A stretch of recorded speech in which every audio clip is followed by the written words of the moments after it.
এটা তো কয়েকটা কোটি, এটা তো কত কোটি কোটি হয়েছে।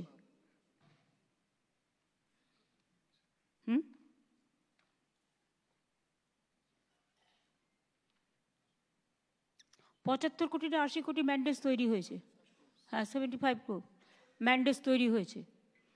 আর আমি বীরভূম জেলাকে যেটা বলবো, এখনো পর্যন্ত এই বছরে 34 দিনের কাজ হয়েছে অন্য জেলায়, কিন্তু আপনাদের জেলায় 32 দিনের হয়েছে। আপনার জেলায় পরিযায়ী শ্রমিকের সংখ্যা বেশি। আগের বার কিন্তু আমরা 58 দিন পর্যন্ত কাজ করেছি, 50 দিন বললেও। 100 দিনের কাজও যখন হতো তখন অনেক জায়গায়, আমি যখন প্রথম ক্ষমতায় এসেছি আমি দেখেছি 25-26 দিনের কাজ হতো না। তারপরে আমরা পার্সু করে করে মিটিংয়ে বলে বলে বলে বলে কাজটা বাড়িয়েছিলাম, সেখানেও 48-50% হতো। কিন্তু গতবার আমরা কর্মশ্রী প্রজেক্টে 58 দিনের কাজ করেছি। এবার যদি 58 দিনের জায়গায় 65 হয়, 70 হয়, আমার কোনো আপত্তি নেই। আপনারা জব কার্ড হোল্ডারদের কাজ দিন এবং কাজে লাগান। গতবারে 58 করেছি, এবারে তাহলে তোমার 65 করা উচিত।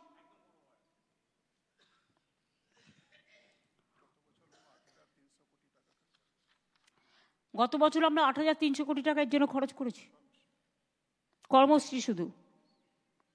বাড়ির জন্য আমরা প্রায় 14,000 কোটি টাকা অলরেডি খরচ করেছি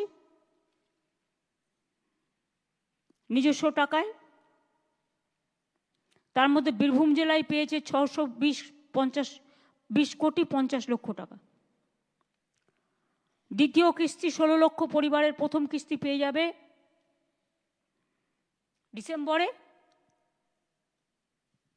আর সেকেন্ড ফেজ পেয়ে যাবে, প্রথম ফেজ পাবে ডিসেম্বরে, আর সেকেন্ড ফেজ পাবে মে মাসে। তাহলে 28 লক্ষ হয়ে গেল। এরপরে যেটা বাকি থাকবে, লোকের কমপ্লেন থাকবে, দুয়ারে সরকারও সাথে সাথে হবে। আমার সমাধান, যারা মনে করবেন তারা সেখানে যাবেন, গিয়ে তাদের সাজেশনও দেবেন। বাট দেখবেন লোকাল মানুষ যেটা বলছে সেটা শুনবেন।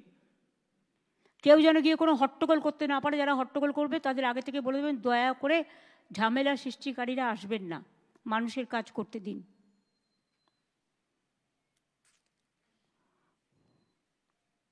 রাস্তাও অনেক হয়েছে, আমি আর নতুন করে বলছি না, আরও কিছু নতুন রাস্তা দেব। জল স্বপ্ন প্রকল্পে আমরাই প্রায় 90% টাকা খরচ করি। কি করে? অঙ্কটা দেখায় আমরা 60, ওরা 40, কিন্তু ল্যান্ড দিতে হয় আমাদের। পাইপের টাকাটা যদি ধরেন, যেখান দিয়ে যাচ্ছে, ল্যান্ডের টাকাটা যদি ধরেন, মেনটেনেন্স খরচ ধরেন, তাহলে দেখবেন 90% টাকা আমাদের দিতে হচ্ছে। তা সত্ত্বেও এরা জল মিশনের টাকা বন্ধ করে দিয়েছে। এখানে কি এসছে? হ্যাঁ, আমাদের লক্ষ্যমাত্রা 1,75,00,000 পরিবার। জল পৌঁছানো হয়েছে ইতিমধ্যে 98,49,000 পরিবার। মোট ব্যয় করা হয়েছে 30,000 কোটি টাকা। এবার আমি একটা কথা বলবো, আমাদের রাজ্যের যে টাকাটা আমরা দিই, তোমার যেখানে পাইপ পড়ে আছে, যে কাজগুলো করা উচিত, কেন্দ্রের ওপর নির্ভর না করে, ওরা যেহেতু বন্ধ করে দিয়েছে, আমি কেন চুপচাপ থাকবো? আমার বাজেটে রাজ্যের টাকাটা যেটা ধরা আছে সেই টাকাটা খরচ করো। আর জেলা পরিষদ থেকে 5% নাও, পঞ্চায়েত সমিতি থেকেও 5% বলো খরচা করতে এর জন্য। 10% তারা লোকালি করুক, আর জলের কাজটার জন্য তারাও 5% করে খরচা করুক। এমপিরা যারা আছেন তাদের কাছেও আমার অনুরোধ থাকবে যে তারা জলের কাজটার জন্য 1 কোটি টাকা করে তারা দেবেন। ডিএমরা পিএইচই ডিপার্টমেন্টকে দেবেন, পিএইচই ঠিক করে নেবে কোথার থেকে করবে। প্লাস এমএলএরা যারা আছেন তারাও তাদের ফান্ড থেকে 10 লক্ষ টাকা করে ধার্য করবেন। তাহলে সবাই মিলেই আমরা অনেকটা এগিয়ে নিয়ে যেতে পারবো। রাজ্যের টাকার সাথে এই টাকাটা যদি যুক্ত হয় তাহলে কিন্তু আমরা অনেকটা করতে পারবো। এটা কিন্তু মাথায় রেখে ভালোভাবে করতে হবে। আগে কন্ট্রাক্টরকে টাকা দিয়ে দিল আর সে পাইপ ফেলে দিয়ে পালিয়ে গেল, জল নেই। আগে দেখতে হবে কোথায় জল পাওয়া যাবে। অনেক জায়গায় পাইপ পড়েছে যেখানে জল পাওয়া যায় না। আগে তো সয়েল টেস্ট করতে হবে। আর যেখানে যেখানে এই প্রবলেমটা আছে, হাউ টু সলভ ইট, এটা দরকার হলে কনভার্জেন্স করে করতে হবে। কিছুটা আরবানের হেল্প নিতে হবে, কিছুটা মিউনিসিপ্যালিটির হেল্প নিতে হবে, কিছুটা জেলা পরিষদের হেল্প নিতে হবে, কিছুটা ইরিগেশনের হেল্প নিতে হবে। 4-5টা ডিপার্টমেন্ট মিলে কনভার্জেন্স করে কাজটা করতে হবে। মাইনরিটিসরাও তাদের একটা ফান্ড আছে যা দিয়ে আমরা অনেক কাজ করি, ট্রাইবালদেরও একটা ফান্ড আছে, এসসিদেরও আছে, নানা রকম কমিশন আছে। এদের কাছ থেকেও একটা কনভার্জেন্স করো, মাইনরিটি ডিপার্টমেন্টকে ধরো, এসসিকে ধরো, এসটিকে ধরো, সব একসাথে কনভার্জেন্স করে এটা আমাদের করতে হবে। 2500 কোটি এক্সট্রা দিয়েছি, কিন্তু আমার কথা হচ্ছে আমাদের টাকাগুলো দিয়ে কাজগুলো করে দাও। ল্যান্ড তো আমাদের, পাইপ তো আমাদের, মেনটেনেন্স তো আমাদের, যেটা পড়ে আছে। আর প্লাস আমি এটা সকলকে রিকোয়েস্ট করব, আমাদের জেলা পরিষদগুলো যেখানে আছে তারা 5%, পঞ্চায়েত সমিতি যারা আছে তারা 5%, তারা পিএইচই ডিপার্টমেন্টকে ডিএমের থ্রুতে কাজটা করবে। ডিএমরা জানে, এলাকারটা ডিএমকে দিন, এমপিরা যারা আছেন এলাকার ডিএমকে দিন। তার কারণ হচ্ছে ডিএমরা জানে কোথায় এই কাজটা পড়ে আছে। যতটা পারি আমরা চেষ্টা করব, তারপরে বাদবাকি যেটা থাকবে আস্তে আস্তে করে দেবো। দেউচা পাঁচমিতে 35,000 কোটি টাকা বিনিয়োগ হচ্ছে, 1 লক্ষ মানুষের কর্মসংস্থান হবে। তাছাড়াও আশেপাশে অনেক কোল মাইন্সও হবে। আমি আমেদনগর যে জায়গাটা, আমেদপুর, যেটা আমাকে বারবার কেষ্ট বলেছিল ওই সুগার মিলের জায়গাটা, ওখানে আমরা ইন্ডাস্ট্রিয়াল পার্ক করছি।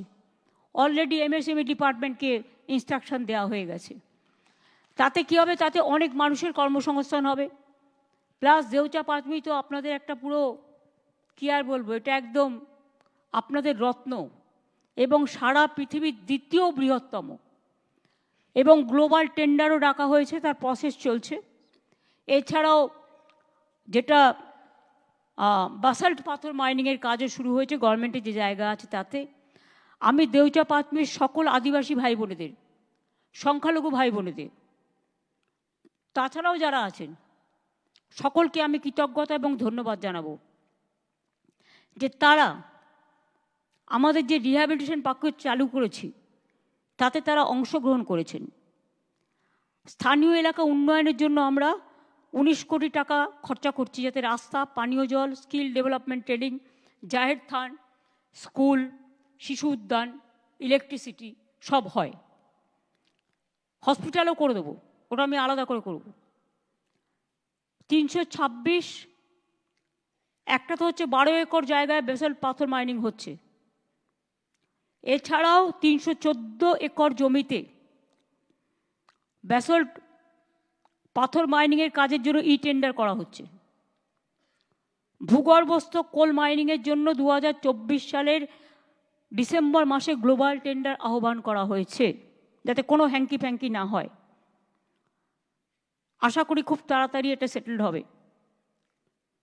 এছাড়াও রিহ্যাবিলিটেশন প্যাকেজের মধ্যে টাকা ঘরটর ছাড়াও 1482 জনকে চাকরিও দিয়েছে ডিএম এবং পুলিশ মিলে। এখনো পর্যন্ত 37টি স্যান্ড মাইনিং ব্লক, প্রায় 198 হেক্টর জমি অকশন করা হয়েছে এবং চালু হয়েছে। আরও 2টি মাইনিং ব্লক অকশন করা হচ্ছে, শীঘ্রই চালু হবে। মোকাদম নগরে 72 একরের বেশি জমির ওপর ক্লাস্টার তৈরি করা হয়েছে এবং স্থানীয় মানুষরা চাকরি পেয়েছে। 178 একর জমির ওপর হাটগাছা জেটিয়া ব্ল্যাকস্টোন মাইন চালু করা হয়েছে। 1347 একর জমির ওপর বিনোদপুর, ভবানীপুর কোল মাইনের জন্য একটি বেসরকারি সংস্থাকে প্রসপেক্টিং মাইনিং লিজ দেওয়া হয়েছে। ইয়েস। কাষ্টা পূর্ব কোল ব্লক এবং খাগড়া জয়দেব কোল ব্লকে মাইনিং লিজ দেওয়ার প্রসেস চলছে। এতে তো কর্মসংস্থান হুড় করে বাড়বে। তো আমার যে ভাই বোনেরা আজকে অত্যাচারিত হচ্ছে, বাইরে পড়ে আছে, তারাও ফিরে আসলে তাদেরও বিভিন্ন কাজে লাগান, অনেক সুযোগ আছে। যখন কোভিড হয়েছিল আমরা তো অনেক হেল্প করেছিলাম। একটা পরিযায়ী শ্রমিক মারা গেলে তাকে নিয়ে আসি, তার পরিবারকে সাহায্য করি, এই কাজগুলো আমরা করে থাকি।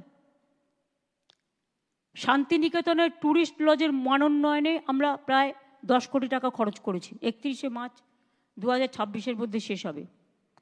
আমি মনে করি ডিসেম্বরের মধ্যে শান্তনু এটা বলে দিও ইন্দ্রনীলকে শেষ করতে। রাঙাবিতান 2 ট্যুরিস্ট কমপ্লেক্স আরও 20 কোটি 42 লক্ষ টাকা দেওয়া হয়েছে। প্রথমটা তো আমি করে গেছি 2016-তে, দ্বিতীয়টাও হচ্ছে, এখানেও অনেকগুলো কটেজ থাকবে। তারাবিতান পর্যটক কেন্দ্রের মান উন্নয়নে 84 লক্ষ টাকা কাজ চলছে, তাড়াতাড়ি শেষ করতে হবে।